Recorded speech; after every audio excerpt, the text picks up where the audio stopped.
আমার সকল বন্ধুকে অনেক ভালোবাসা জানিয়ে নতুন একটা ব্লগ নিয়ে এলাম। আশা করছি সকলে খুব ভালো আছো। সংসারের কাজ সকাল সকাল শুরু করে দিয়েছি। প্রথমে যে কাজটা আমার মাথায় খেলে সেটা হচ্ছে জামা কাপড়টা আমি কখন ধোবো, তারপরে কখন ঘরটা পরিষ্কার করে উঠবো। গুড মর্নিং বন্ধুরা, সকলকে অনেক স্বাগত জানাচ্ছি আরও একবার আমার চ্যানেলে। আশা করছি সকলে খুব ভালো আছো। সকালবেলা আজকে দেখো দুধ চা বানাচ্ছি। কালকেও দুধ চা খেয়েছিলাম, আজকে আমার আর আশিসের জন্য বানাচ্ছি। আশিসের রাত্রিবেলায় ফোড়াটা মানে মুখে যেটা হয়েছিল ওইটা ফেটে গেছে। এটা এখন অনেকটাও সুস্থ। ওইটার জন্যই বেচারা আমার ওটা কি করছিল, যন্ত্রণায় গো। একটা ফোড়া হলে কিরম কষ্ট বলো তো, সারাক্ষণ। আর মুখের ভেতর তো দাঁতের সাইডে আর ভিতর দিকে, মানে বাইরের সাইডে না কিন্তু ভিতরে টাগড়ার কাছে, টাগড়ার ঠিক নরম সাইডটা ওইখানটা বাচ্চাদের মতন কষ্ট পাচ্ছিল। তো যাই হোক, ওটা রাত্রিবেলা ফেটে গেছে, এখন অনেক সুস্থ, বেটার। তো বললাম যে ঠিক আছে চলো, কালকে আমার আর ভাল লাগছে না, আমি কান্নাকাটি লাগিয়ে দিয়েছি। এত ওকে কষ্ট পেতে দেখলে আমি একদম সহ্য করতে পারি না। তো এখন ভালো আছে, সুস্থ আছে। আমি একটু মানে আয়ুষ্মান বেরিয়ে যাওয়ার পর একটুখানি শুয়েছিলাম, শুয়ে তারপরে উঠেছি। কারণ আমার সত্যি বলতে 2-3 দিন না রাত্রে ভালো করে ঘুমই হয়নি। ও টয়লেটে উঠতো, আমিও উঠে বসে থাকতাম যে ঠিক আছে কিনা শরীরটা। মানে এত কড়া কড়া পেন কিলার খাচ্ছিল, আমার ভীষণ মানে ভয় লাগে জানো তো। আর এখন সুস্থ আছে, এখন দুজনে চা খাবো। মানে ওই জায়গাটা একদম কালকে যেমন ফুলে ভেতর দিয়ে ফুলে নেমে এসছে আর কালো হয়ে গেছিল ওই জায়গাটা। ডাক্তারকে যখন বললো ওই জায়গাটা তো এবার ফেটে যাবে, তো সেটাই হয়েছে। এখন আমার অনেক চিন্তা মুক্ত, বিশ্বাস করো, টেনশন ফ্রি, মানে কি বলবো আমি। চলো আগে চা খেয়ে নিই, সকালটা তো শুরু করেই দিলাম। ওদিকে জামা কাপড় ভিজিয়ে দিয়েছি, বিছানার উপর গতকালের কাঁচা জামা কাপড়গুলো এখনো রয়ে গেছে, সেগুলোকে ভাঁজ টাজ করে ঘরদোরগুলো পরিষ্কার করে মুছে টুছে তারপরে আমি রান্নায় আসবো। আজকে মাছ বের করে রেখেছি। ওই ইউটিউবে না কদিন ধরে ওই একজন কাকিমা আছে, কাকিমার রান্নায় কাসন পোড়া ঝোলটা দেখেছিলাম, দেখি করে কেমন হয় খেতে। খুব তাড়াতাড়ি হয়ে যাবে। আর বাঁধাকপি দিয়ে মটরশুঁটি দিয়ে মাছের মাথা দিয়ে তরকারি করব। এটা হচ্ছে আজকে মানে দুপুরের মেনুতে রাখবার ইচ্ছে আছে। তো চলো দেখতে থাকো, আশা করছি খুব ভালো লাগবে। আর জানো, আমি একটা জিনিস বুঝি যে আউটসাইডের যা খুশি নিয়ে আমরা টেনশন করি, মানুষ অনেক কিছু নিয়ে আমরা বাইরে টেনশন করি, কারোর কিছু ব্যবহার, কারোর কিছু মানে খারাপ আচরণ, ইগনোরেন্স, আমরা অনেক কিছু নিয়ে চিন্তা করি না। কিন্তু বিশ্বাস করা আলটিমেট হচ্ছে তোমার ঘরের মানুষগুলো যদি সুস্থ থাকে না, বাইরের যে যা খুশি হয়ে যাক, যে যেখানে খুশি চলে যাক, কিচ্ছু ম্যাটার করে না। আমার ঘরের মানুষগুলো যদি সুস্থ থাকে, বিশেষ করে মেয়েদের বিয়ের পর স্বামী সন্তান, নিজের মা বাবা, নিজের শ্বশুরবাড়ির লোকজন, এদের কোনো একটা কারোর যদি কোনো বিপদ হয়, কোনো শরীর, বিশেষ করে আমাকে যেটা নেগেটিভ করে সেটা হচ্ছে শরীর খারাপ। সেটা যে কারোর হোক, আমার শ্বশুরমশাই বলো, শাশুড়ি মায়ের বলো, শ্বশুরমশাই মেনলি, তবুও বলবো যে মানে শাশুড়ি অনেক যেহেতু কাজে কর্মে থাকে, অনেক বেশি ফিট, তো ওটা নিয়ে চিন্তা হয় না। হয় মেনলি আমার বড়টা, এই হচ্ছে সব থেকে বড় বাচ্চা। একটু সহনশীলতা আসবে না কেন বলো এই বয়সে? একটু সহ্য ক্ষমতা হবে না কেন? আমরা মেয়েরা প্রেগনেন্সির সময় কত ধরনের ব্যথা, কত কষ্ট সহ্য করি। ওকে আমি এটাও বললাম, আমি অ্যাপসেসে দেখেছো তো, আমার যখন অ্যাপসেস হলো ব্রেস্টে, তুমি তো দেখেছো আমি কত কষ্ট পেয়েছি। সেরকম কষ্ট তো আশা করি তোমার হচ্ছে না। এ কাকে বোঝাবে আসলে, কি বলতো, আমার রাগটারও হয়, ও আমার কথা শোনে না। যখন সুস্থ থাকে না, পুরো পৃথিবীর কথা শুনবে। এই ধরো একটুখানি ওই যে কি বলে, পান পরাগ না, পান না, গুটকা কোনটা বলো তো, যেটা দামি, ওই নিয়ে খায় মাঝে মধ্যে, একটু একটু করে মুখে দেয়। এখন দেয় না, অনেক দিব্যি টিব্বি দিয়ে আমি এ করেছি। ওটা নেশা না, মানে ওই কাজে কর্মে থাকলো মুখে একটু দিলে ওই রকম। যখন বারণ করতাম শুনতো না, কারণ ওর বলেই দিয়েছে ডাক্তার, তোমার দাঁতে যেহেতু ওইগুলো বসানো হয়েছে, তুমি কিন্তু কোনো শক্ত জিনিস চিবাতে পারো। শুকুরে টুকুরিটা একটু শক্তই থাকে, ওইগুলো এখন তো আর খাবে না, ও অনেকদিনই ছেড়ে দিয়েছে। তো জীবনে কত কিছু ভালো খাবার আছে, আমি ওকে সবসময় বলি জীবনে অনেক ভালো জিনিস খাবার আছে। তোমার ইচ্ছা করে একটা ফ্রুট জুস কিনে তুমি খাও, একটা ফল কিনে খাও, তোমার ইচ্ছা হয় ড্রাই ফ্রুটস কিনে খাও, এগুলো কি ধরনের খাবার? তোমার ইচ্ছা করলে একটু আখের রস কেনো, তোমার যদি কিছু মুখে দিতে ইচ্ছা করে, বা একটু মৌরি খাও, মৌরি জোয়ান, তবে তো কত কিছু ইয়েও পাওয়া যায়, পাস, তাই না? ওরকম কিছু কিনে মুখে দাও। মুখ শুদ্ধি কম ভালো ভালো মুখ শুদ্ধি আছে, কত কিছু আছে, সেগুলো খাও। আমি ভীষণ অপছন্দ করি যে কোনো নেশার জিনিস, আমি একদম এগুলো অপছন্দ করি। অপছন্দ মানে টোটালি। আমি এই নিয়ে আগে প্রচুর অশান্তি হতো যখন আয়ুষ্মান আরো ছোট ছিল। এখন তো ওই সমস্ত করে না, বন্ধু বান্ধবের পাল্লাও এখন আর নেই, বাবা বাঁচা গেছে। আগে তো মানে প উচ্চারণ করলেই পাটি, তাও আমি এগুলো এখন তো বাবা বেঁচেছি। আমি খুব খারাপ স্ত্রী ওই জন্য আসি, জানো তো, কিন্তু কিছু করার নেই। আমার সংসার, আমার ছেলে বড় হচ্ছে, আমাকে তো সেগুলো মেনটেন করতে হবে, তাই না? তো আমি নিজের বাবা মাকে যেরকম ধরনের পরিবার চালনা করতে রেখেছি, আমি ঠিক সেইভাবেই আমার ফ্যামিলিকে, সেটা হয়তো লোকে বলবে অনেক মধ্যযুগীয় মেন্টালিটি, কিন্তু তাই আমার মধ্যযুগীয় মেন্টালিটি। আমার স্বামীর একা রোজগারে আমাদের সংসার চলে, আমাদের এত কিছু, ছেলে ইংলিশ মিডিয়ামে পড়ে, নিজেদের ফিউচারের প্ল্যানিং, নিজেদের বাড়ি ঘরের তৈরির, আমাদের সবকিছু ওই একজন মেম্বারের রোজগারের ওপর নির্ভর করে। তো সেখানে তো আমাকে বুঝে সবকিছুতে স্টেপ ফেলতে হয় না, আর অত সবকিছুতে লাক্সারি ব্যাপারটা মানলেই তো হয় না সবার লাইফে। ওই জন্য এখন ঠিক আছে বাবা, আমি নিজেও বাইরে খুব একটা পছন্দ করি না বা অ্যাভয়েড করি, আর নিজের হাজব্যান্ডকেও সেটাই করি যে থাকবে না কেন, বন্ধু বান্ধব নিশ্চয়ই থাকবে, আছেও তো। যেমন সচিন আছে, সচিন জানো কত ভালো ছেলে, ও তো বিহারের ছেলে, ও কোনো দিন একটা সিগারেট মুখে দেয় না, একটা সিগারেট না, গুটকা তো ছেড়ে দাও, কোনো নেশা নেই, কোনো নেশা নেই, কেউ ওকে কিছু বাজে জিনিস খাওয়াতেই পারবে না, এত ভালো ছেলে, কোনো রকম নেশা করে না, অল্প বয়সী ছেলে, সারা ছোট থেকে কিন্তু, অথচ বাবা মা ছাড়াই ও রয়েছে, ছোট থেকে হস্টেলে থাকতো, তারপরে দিল্লিতে পড়াশোনা করলো, দিল্লিতে বহু বছর ছিল, সেখান থেকে কলকাতায় এসে নিজের জায়গা নিজে প্রতিষ্ঠা করেছে, হ্যাঁ, বিজনেস করে সবকিছু করে নিজে প্রতিষ্ঠিত হয়েছে। যাই হোক, চলো, তোমাদের সাথে অনেক বকবক করে ফেললাম। ভাই সিনেমা দেখে কাঁদছে, কি লোক রে, একটু সাউন্ডটা কমা। নিজের বউয়ের জন্য তো কোনোদিন চোখ থেকে জল পড়েনি, হ্যাঁ, কাঁদছে, কি হয়েছে? আমি তো অবাক হয়ে গেলাম, একটা ছেলে আর একটা মেয়ে বিচ্ছেদ দেখে কি চোখে জল, বয়সটা নিজে দেখো, এক বাচ্চার বাপ হয়ে সিরিয়াসলি কিছু বলার নেই। আর সেটা কি দাম জিজ্ঞেস করো না বড়টা। এই বলছি, এই তুলসী মঞ্চের কি দাম আছে? এই তুলসী মঞ্চটা পছন্দ। দেখো, আজকে মহাদেবের পুজো করলাম। আমার মহাদেব আমার সব মনের ইচ্ছা পূরণ করেছেন, আমার স্বামীর মুখের ব্যথাটাও ঠিক করে দিয়েছেন, হ্যাঁ। তো আমি সকালবেলায় আশিসকে দিয়ে ঠাকুরের মালা, ফুল, মিষ্টি সব আনিয়ে নিয়েছিলাম, ভালো করে পুজো পাঠ দিয়ে নিলাম। এখন মহাদেবের পাঁচালিটা খালি পড়িনি, ওটা সন্ধেবেলা পড়বো। এখন আমার রান্না হয়নি, অলরেডি 1:45 বাজে। কেন বলো তো, একটু বেশি বেরিয়েছিলাম আমরা ওই যে গ্রানাইটটা কেনবার জন্য, যে সাদা গ্রানাইট খুঁজছি, তো একদম সাদা, তো ওটা আর্টিফিশিয়াল গ্রানাইট, অরিজিনাল গ্রানাইট ওরকম পাওয়া যায় না। তো কিনতে গেলে এবার একটু বুঝে শুনে দেখে শুনে কিনতে হবে। তো অনেকক্ষণ ধরে বাইরে ছিলাম, বাড়ি ফিরলামই তখন 12:30 1:45। তারপরে কলে জল ছিল না। এবার আমি কি বলতো, নাইটি মানে পরে নিচের দিকে যেতে পারবো না, একে দোকান বন্ধ হয়ে গেছে, জামা কাপড় ছেড়ে ফেলেছিলাম, ওই জন্য আমার স্নান হয়ে গেছে, স্নান করেছি বা স্নান করে ড্রেস পরে নিয়েছি, কিন্তু বাইরে গিয়ে যে পাম্পটা চালিয়ে আসবো পারছিলাম না, আশিসকে ফোন করতে হয়েছে, আর কাউকে আমি বলিও নি যে গিয়ে পাম্প চালিয়ে আসো। তো আশিস এলো, তারপরে এসে পাম্প চালিয়েছে, তারপরে আমি ঠাকুরের বাসনপত্র ধুলাম, ধুয়ে পুজো করলাম, ওই জন্য আরও দেরি হয়ে গেছে, নাহলে 12:30 এসে আমি চট করে হয়ে যেত। তো ঠিক আছে, ভগবান যেটা চাইবেন সেটাই হবে। আমি ওয়েট করে গেলাম, পুজো টুজো করে, চাল ভেজানো আছে, হয়ে যাবে রান্না ঝট করে।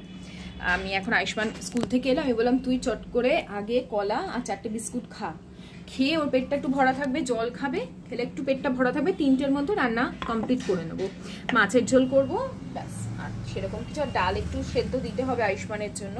এই বেলাটা মোটামুটি খাওয়া ভেবেছিলাম মাছের মাথা দিয়ে বাঁধাকপি করবো, এখন আর সেই সমস্ত করবার মতন সময় হবে না। হাত ধুয়েছো? হাত ইয়ে করো, কি বলে, কলাটা নিয়ে এসছো? চলো করে নি ঝট করে। প্রসাদগুলো তুলে নি, থালাগুলো নামিয়ে রাখি।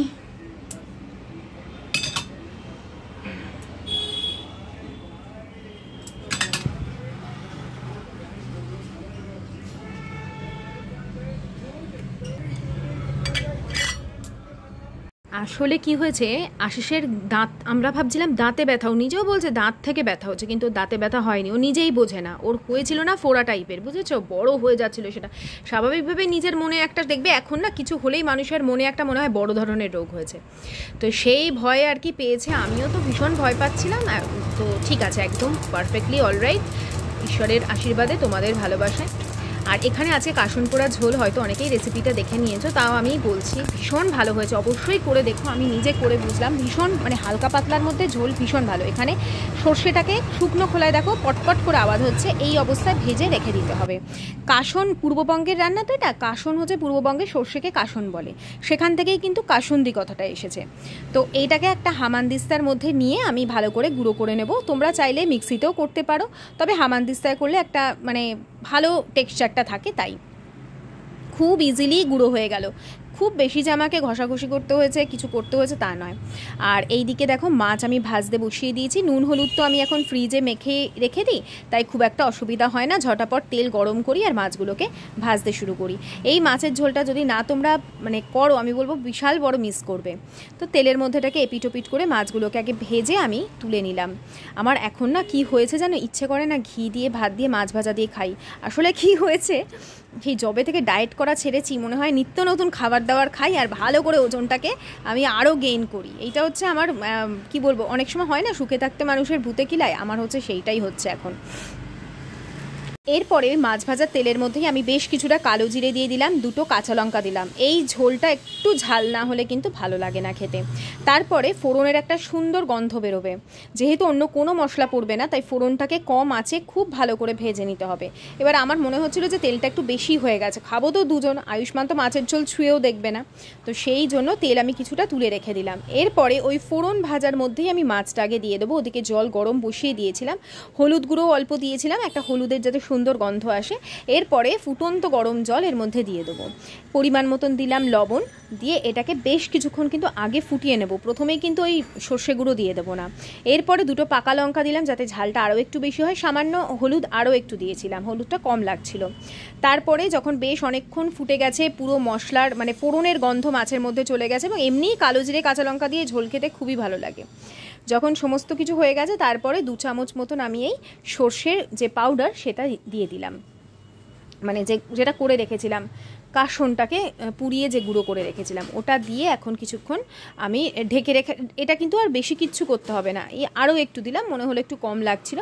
আর এরপরে কিন্তু আর ফোটাবো না, তাহলে তেতো হয়ে যেতে পারে, তাই বন্ধ করে এখন এটাকে কিছুক্ষণের জন্য ঢেকে রাখবো। এরপরে কি রান্না করব বুঝে পাচ্ছিলাম না, বাঁধাকপিটা করলে হতো, কিন্তু তখন এত বেলা হয়ে গেছে, বাঁধাকপি দেখবে অনেকক্ষণ না কষালে টেস্ট আসে না।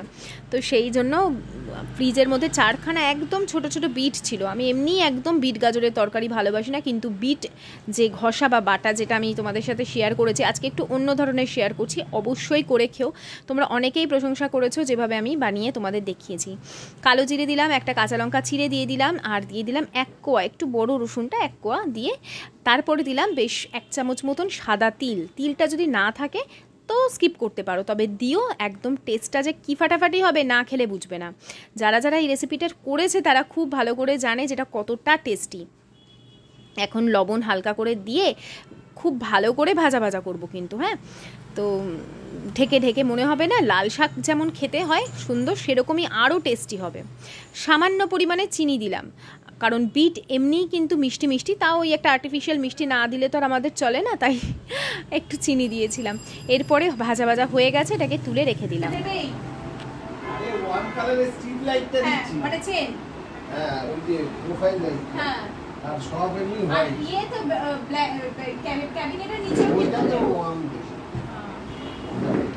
তো এই যে আশিস এখন না মার্কেটে যাবে, মানে বড় বাজারে যাবে, ওদের যে কাজ হচ্ছে তার জন্য, মানে ওদের ইন্টেরিয়ারের কাজ হচ্ছে, সেখানে লাইটও নেবে, আর আমার ওপরে 3 তলারও সমস্ত লাইট ও জিজ্ঞেস করছিল কি কি কালারের লাইট নেবে। এবার আমার যেগুলো ক্যামেরাতে বেশি অ্যাট্রাক্ট করবে সেই ধরনেরই লাইট আসবে। আমার ইচ্ছা আছে তোমাদের সাথে না পরে একটা ভালো গুড নিউজ শেয়ার করব, খুব বড় গুড নিউজ, কিন্তু সেটা এখন না, বেশ কিছুদিন পরে। আর আজকে যে রান্নাগুলো করেছি খুব অল্প পদ করেছি, 2 পদেই হয়েছে রান্নাটা, কিন্তু টেস্টি হয়েছিল। সেই জন্য ওই গন্ধলেবু কেটে দিয়েছিলাম, গন্ধলেবু দিয়ে আর ওই মাছের ঝোল দিয়ে খাবে, আর তার সাথে এই যে বিট বাটা যেটা করেছিলাম এই দিয়েই খাওয়া হয়ে যায় জানো তো। সাথে যদি একটু টমেটোর চাটনি থাকতো আর কোনো কথাই হতো না, কিন্তু ওইটুকু সময় আর পেলাম না। আমি করতাম আমাদের জন্য, যেমন একটু রায়তা করলাম, টক দই ঘরে ছিল, শশাটাকে গ্রেট করে নুন চিনি দিয়ে একটু রায়তা করেছিলাম, সেটা আশিস বেরিয়ে যাওয়ার পর। শোনো ওর কাছে মাছের ঝোলটা কেমন হয়েছে। গন্ধলেবুটা দাও, কেমন গো? ভাত দেবো একটু? রান্নাটা নতুন, আমি এখনো টেস্ট করিনি, কেমন খেতে? ভালো না, আমি খাবো না, আমি পরে খাবো। না একটু খাবো না। আচ্ছা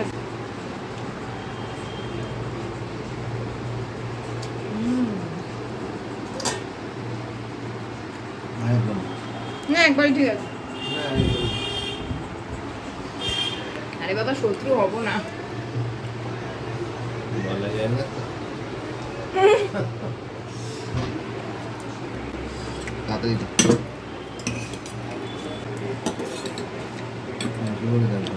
লঙ্কাগুলো সরো, একটু দেবো, অনেক ঝোল আছে। আমি একটু ঝাল লাগছে তোমার মধ্যে, ভালো হয়েছে না পাতলার মধ্যে? আমার সকল শক্তির উৎস, আমার সকল বিপদের সময় যে থাকে সে হচ্ছে একমাত্র ঠাকুর। সুখের সময় তুমি সবাইকে দেখবে আমার ঘরে আসছে, কিন্তু কোনো সময় যদি দেখো আমার কারোর ঘরে শরীর খারাপ, আমি পাশে কাউকে পাই না। এই যে তোমরা বলো না যে তুমি কেন কারোর জন্য কিছু করো না, কেন কারোর কোথাও কিছু বলো না, এই ছোট ছোট জিনিসগুলো আমার মনে বড্ড এফেক্ট ফেলে। আমি কেন একা এত কষ্ট পাবো, একা ভুগবো বলো তো? কেউ কেন সেই সময় পাশে এসে দাঁড়াবে না? তোমাদের মনে এই প্রশ্ন হয় না? তোমরা যদি একা, যখন তোমার মধ্যে এই টেনশন চলে, সেটা তোমার বাচ্চার শরীর খারাপ হোক বা তোমার স্বামীর শরীর খারাপ হোক। আর এই যে এবারে যে কর্পূরটা নিয়েছিলাম আমার বান্ধবীর কাছ থেকে, এত ভালো কর্পূরটা হাতের মধ্যে নিলেই না সঙ্গে সঙ্গে গুঁড়ো হয়ে যায়। আর প্রত্যেক সন্ধ্যায় কর্পূরটা দিই। আমাকে কালকেই এক দিদি বলেছো আমি যেন দুবেলা হনুমান চালিসা পাঠ করি, অবশ্যই করব। আমি এমনিতেও আমার যখনই ভয় লাগে আমি হনুমান চালিসা পাঠ করি। আমি চিন্তা করি না আমি কোন জামা পরে আছি বা আমিষ খেয়েছি কিনা।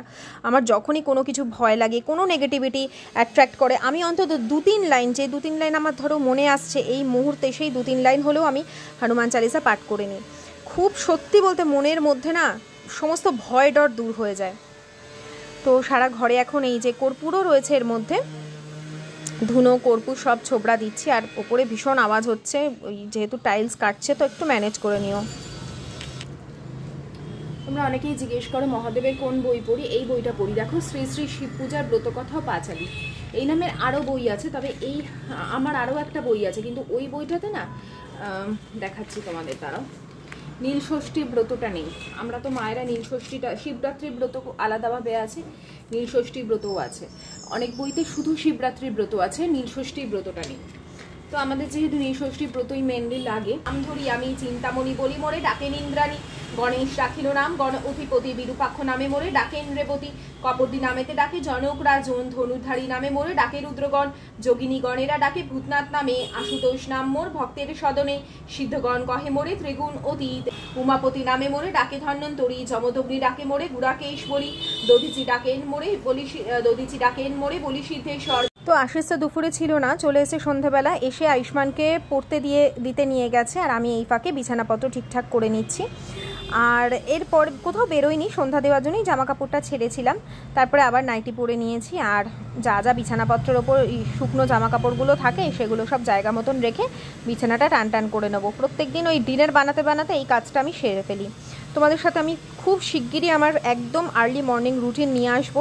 এই সমস্ত কিছুর জন্য না কিছুতেই মাইন্ড আবার ঠিক হচ্ছে না, তবে এবারে খুব শিগগিরই নিয়ে আসবো, কারণ আমার ঘরে অনেক কাজ পেন্ডিংও পড়ে গেছে, কিছু কিছু জায়গা অর্গানাইজ করতে হবে। সেই সমস্ত কিছু এক এক করে এক একটা ভিডিওতে আমি তুলে ধরবো, একটু ধৈর্য ধরো বন্ধুরা।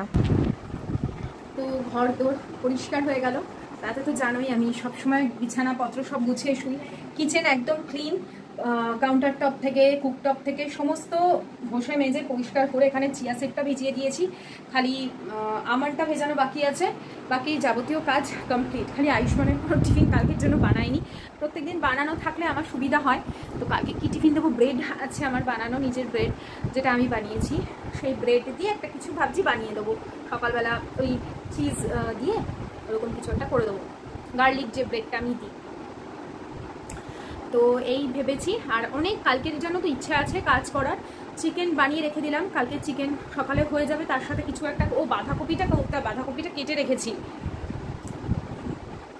বাঁধাকপিটা করব, কাটা আছে, মাছের মাথাও আছে, মটরশুঁটি দিয়ে করে নেবো। আর মশলা আমার বেশ কিছু শেষ, যেমন ঘরে বানানো গরম মশলা, যেটা আমার না বানিয়ে রাখলে ভীষণ অসুবিধা হয়। আজকের মাংস করলাম, ওর মধ্যে সমস্তটাই মানে পুরো শেষ হয়ে গেল।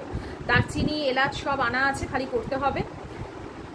তো এই কালকে সকালবেলা দেখো এখন 12:30 বেজে গেল, আমি কখন এডিটিং করবো, করতে করতে সেই 1:30 বাজবে। কিছু না করে রাখলে কালকে আমার পক্ষে সম্ভব, পরের দিন আমার পক্ষে সম্ভব হয় না যে আমি দুপুরের টাইম মতন 3টের মধ্যে আমি ব্লগটা দেওয়ার সবসময় চেষ্টা করি। মানে একটা টাইম মেনটেন করতে লাগে, তো 3টের মধ্যে দেওয়ার সবসময় চেষ্টা করি, 2 থেকে 3টের মধ্যে। আমার ব্লগ যদি যেদিন যাবে 2 থেকে 3টের মধ্যেই যাবে। আর যদি কোনো দিন দেখো যে 3টে পেরিয়ে যাচ্ছে, তাহলে মোটামুটি 3টে পেরিয়ে যাচ্ছে মানে 3:30 যদি দেখো বেজে যাচ্ছে, তাহলে বুঝবে যে আসবে, তখন আমি পোস্ট করে দেবো, তখন একটু কমিউনিটিটা খেয়াল করবে। আমি তোমাদের জন্য এটা বলে দিলাম। আর আমার কাছে বেশ কিছু বন্ধু আমাকে কমেন্ট করছো, যেমন আজকে আমি নাম নিয়ে নিচ্ছি সুজয়া বিশ্বাস, সুজয়া আমাকে বলেছো নাম নিতে, আমি নিলাম। আচ্ছা অপর্ণা দি, তুমি আমাকে বলেছিলে আমি যেন তোমার নামটা নিই, অপর্ণা দি আমি তোমার নামটা নিলাম। আরও বেশ কয়েকজন আছো, আমি নেব, কেউ বলো আর না বলো, আমার যার কমেন্ট ভালো লাগবে আমি মাঝে মাঝে 2-1 জনের নাম নেব। একসাথে তো সবার নাম নেওয়া পসিবল হয় না, বা তোমাদেরও অতটা মানে ভালো লাগবে না, অ্যাট্রাক্টেড লাগবে না জিনিসটা, যার যার নেব। তো আজকে সুজয়ার নিলাম, আর নিলাম হচ্ছে অপর্ণাকে। আমাকে তোমরা সব সময় অনেক ভালো ভালো কমেন্ট করো, আমাকে অনেক মনের জোর দাও। ফ্যানের বড্ড আওয়াজ হচ্ছে না, এতক্ষণ ধরে কথা বললাম। এই গরমকাল চলে এলো। আর আজকে আমাকে এক বন্ধু বলেছো যে তুমি যদি পাশের ঘরে গিয়ে, ছোট ঘরে গিয়ে ভয়েস ওভার দেবে, এই যে সিজনটা না, ওখানে তো মশারির ভেতরে আমি থাকবো, ফ্যান চলেও অনেক সময় ভয়েস ওভার দিতে প্রবলেম হয়, তার জন্য এসি যখন চলবে অসুবিধা হয় না। কিন্তু এই যে বসে থাকবো, এই ফ্যান ছাড়া যে বসবো, এখানে এমন মশা কামড়াতে শুরু করবে আমি 2 মিনিট বসে থাকতে পারবো না। কিন্তু এই ফ্যান চললে বা এমনি নর্মাল লাইট জ্বলুক মশা কামড়াবে না। এই যে ধরো মানে চুপচাপ আমি হয়তো একটা কাজ করছি, এসে আমাকে কুট করে মশাটা কামড়ে দেবে। এই জন্য আমি মানে মশারির ভেতরে বসে করাটাই প্রেফার করি। তো এই জন্য এ ঘরে বসার এত রাতে আমি একা একা বসে করতে পারবো না বাবা, আমার খুব ভয় লাগে, আমি ভীষণ ভয় পাই। তো আজকের ওই তোমাদের সাথে এরকমভাবেই ভিডিওটা শেষ করলাম। মনটা ভালো আছে, শান্তিতে আছি, তোমাদের আশীর্বাদ, আর সব থেকে বড় কথা ঈশ্বরের আশীর্বাদ। কালকে আশিসকে অনেক, আমি বিশ্বাস করবেন আমি অনেক প্রার্থনা করেছি। মহাদেবকে তো আজকেই আমি দিয়ে দিলাম পুজো, মানে আমার ঠাকুর ঘরে, আর সেন্ট এক্সপেডাইটকে দিতে হবে, ওনার কাছেও প্রে করেছিলাম, তো ওনাকেও গ্র্যাটিটিউড জানাতে হবে। তো এই যখন আমরা বিপদে পড়ি, আমি বিপদে শুধু না, মিথ্যা কথা আমি বলবো না, আমার কাছে যারা শুধুমাত্র বিপদে ঈশ্বরকে ডাকে, আমি তাদেরকে কেউ নয়, তবে হয় না অনেকেই আছে শুধু বিপদে পড়লেই ঠাকুরকে ডাকে, আমি নিজের চোখে দেখেছি। কিন্তু আমার সুখ বলো দুঃখ বলো, আমার যদি কোনো কিছু সুখ আসে না, তখনও আমি ভাবি যে ঈশ্বর আমাকে এই সুখটা এই কারণে দিলেন, কারণ আমি এই জায়গা থেকে যে আঘাতটা পেয়েছি, এই যেগুলো পাচ্ছি, এগুলো আমাকে ঠাকুর দিচ্ছে, কারণ আমি তো বুঝতে পারিনি যে আমি এই জিনিসটা আমার পেছনে হচ্ছে, বা আমার সাথে এই জিনিসটা এরা ইচ্ছাকৃতভাবে করেছে। তো ওই জন্য না, কেউ যখন কোনো কিছু ভালো জিনিস অ্যাচিভ করবে, তখন বুঝতে হবে যে তার নিশ্চয়ই কোনো ভালো কর্মফল আছে। আর আমি সেদিন প্রেমানন্দ মহারাজের একটা কথা বলছে যে কেউ যদি তোমার সাথে গদ্দারি করে, তুমি বুঝতে পারছো তোমার সাথে গদ্দারি করছে, তাহলে তখন না ঠাকুর আমার মানে উনাকে বলছে, আমার তখন ইচ্ছে করে না যে আমি ঠাকুরের নাম করি। উনি তখন বলছে তখন আরো বেশি করে নাম করতে হবে, কারণ তুমি যেটা এখন সিচুয়েশনের মধ্যে দিয়ে যাচ্ছ, সেটা তোমার মানে আগে করা ফলের সিচুয়েশন। তো এখন খুব ভালো করে নাম জপ করো, পরে এটা কেটে যাবে, আবার তোমার মানে সুসময়টা আসবে। তো সেদিন এই যে পরে আর একটা কথা বলবো, এই যে আমার বাড়ি থেকে বেরো, সেদিন আমি একটা দিয়েছিলাম না, তোমরা অনেকেই রিলেট করতে পেরেছো, হয়তো অনেকে ধরতেও পারে যে এটা কে বা কি সিচুয়েশনে পাইল, অনেকে কিন্তু ডাইরেক্ট মিথ্যা কথা বলবো না, আমার বিচক্ষণ সমস্ত বান্ধবীরা বন্ধুরা আমায় কখনো তারা জিজ্ঞেস করে না পাইল তোমাকে কে বলেছে। তো এই হচ্ছে ব্যাপার, আমি খুব লাকি যে আমি যেরকম মানুষ, আমার চারপাশে যে কজন মানুষকে পেয়েছি, বিশেষ করে ইউটিউবে, প্রত্যেকে আমার লাইফে, ওই জন্য তোমরা এত রিলেট করতে পারো। আর আমিও তোমাদের সাথে প্রত্যেকের, দেখো যে মশা কামড়াতে শুরু করেছে, প্রত্যেকের সাথে রিলেট করতে পারি। এই যে আমাকে এক একজন এসে কথা বলে না, দুঃখের কথা, তাদের জীবনের স্ট্রাগলের কথা শুনলে আমি আরও স্ট্রং হই যে সে এত বড় একটা ধাক্কা খেয়েছে, সে যখন এরমভাবে দাঁড়াতে পারছে আমিও পারবো। এই তো চলো, তোমাদেরকে অনেক ভালোবাসা জানাচ্ছি, অনেক ধন্যবাদ জানাচ্ছি, ঈশ্বরকে ধন্যবাদ জানাচ্ছি সর্বোপরি। আর তোমাদেরকে অনেক ভালোবাসা জানাচ্ছি। তোমাদের ঈশ্বর তোমাদের পরিবার সকলকে ভালো রাখুক, আমরা সকলে ভালো থাকি, সুস্থ থাকি, আনন্দে থাকি, সকলের ভালো হোক। চলো tata, bye bye, good night, sayonara.